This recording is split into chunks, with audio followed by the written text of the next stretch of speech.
Heartthrob, your 7th full-length album. Now, you've said that this album is the most pop you guys have gone, but also the most depressing you guys have gone. It's amazing how those two things work so well together. I always use the reference of one of my favorite pop songs of all time from one of my favorite albums of all time, Dancing in the Dark, Bruce Springsteen, off of Born in the USA.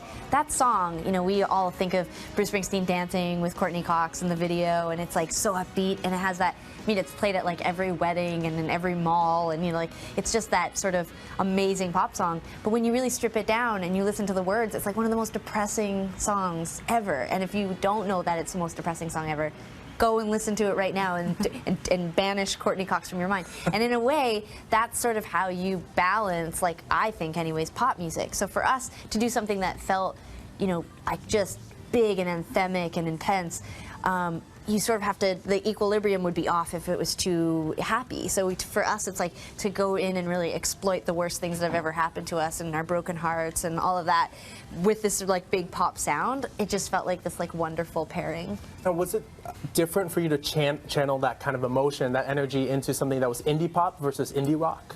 I think that our evolution over 7 records has felt so natural that all this analysis of production has been super educational, because I don't know that we ever think about it in those terms, and we never get, you know, in the studio there was very little conversation about what we were creating, like what the final product was going to be. There was just this natural, each day we just took these steps forward. So, you know, honestly, I think that for a lot of years we thought we were making pop music and everybody else was calling it indie rock or indie pop, but I think that what we were really doing was telling stories. And I think production these days is a lot more, you know, higher level, and people sort of expect a certain level of production if you're going to get on radio or television. And I think Sarah and I have been doing this long enough that we thought less about what what box would people tick when they heard this record, and more of like what would they feel. There's no doubt about it. Your fans definitely feel your music. Yeah. I mean, you go to a concert, there's people crying for some songs, and then there's other songs like Closer where I feel like it's so conducive to like making out and heavy petting or whatever, you know? So I mean, for you guys, what is it like to look out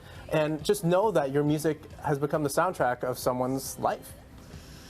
It's still very strange for us. I think that, you know, even to sort of like step outside of our career in general and just like realize that we're the artist. Like, we're not the fan anymore. We're not the person standing Sarah's in the audience. constantly trying to get my autograph. It's really weird. I know. So. I really have. I can't believe I'm sitting next to Tegan and Sarah. But I think for us it's like a bit of a trip. You know, you look out into the crowd and you see that this music is so significant. Certain songs, especially, have a reaction that, I guess, it's moving. You know, it's moving to us that these situations and these moments that create music for us sort of live on in the people that listen to the music. Because for us, you know, like, it's a nice life cycle, because I don't have to live in the intensity of what inspired that song. I can let it go. It's like cathartic to sort of like write it, sing it. You're basically using goodbye.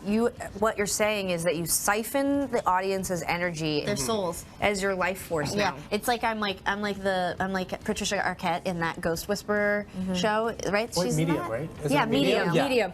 I'm like, How dare you? I'm like, Medium. That's right. Like, call You it get out of Ghost here. Whisperer? No. Excuse me, leave, please. I like Patricia Arquette's hair also. I like her hair in that show as well. Yeah. In your music video for Closer, you guys are doing karaoke. Yes. So what is your go-to karaoke song?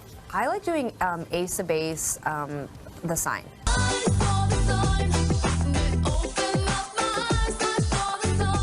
Okay, Wanted Dead or Alive, Bon Jovi.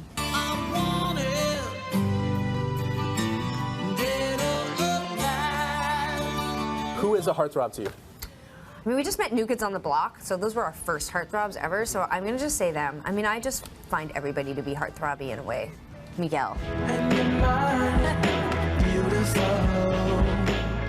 Like, I feel like, you know, I mean, he's kind of my heartthrob right now, in a non-sexual way. Nice. He's hashtag beautiful. He is hashtag. I hope he doesn't ever try to jump over top of you, though. You know what, but I'd be prepared. If I was meeting him, I would wear one of those neck braces just in case he did one of those jumps over top of Preemptive me. measures, like safety first, I get it. All right, so Heartthrob is available on iTunes and record shops right now, and definitely check you guys out on tour. So thanks a lot for popping by. Tegan and Sarah. Thank you for having us.